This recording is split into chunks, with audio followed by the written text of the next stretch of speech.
আমি রুদ্র। কলকাতার গড়িয়াহাটে এক পুরনো বাড়ির ছাদের ঘরে থাকতাম।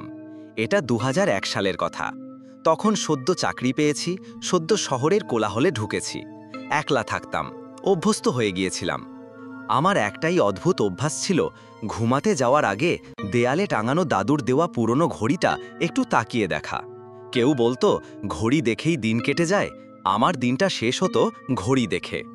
ঘড়িটা মেকানিক্যাল, টিকটিক শব্দ করে চলে। মাঝে মাঝে ঘুমের মধ্যে সেই শব্দটা এত স্পষ্ট হয়ে উঠত, মনে হতো বুকের মধ্যেই বাজছে।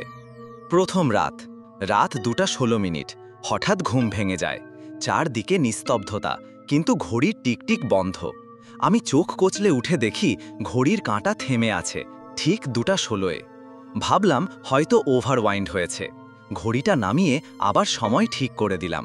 দ্বিতীয় রাত, আবার সেই ২:১৬, আর ঘড়ি থেমে গেছে। তৃতীয় দিন আমি ইচ্ছে করেই জেগে থাকলাম।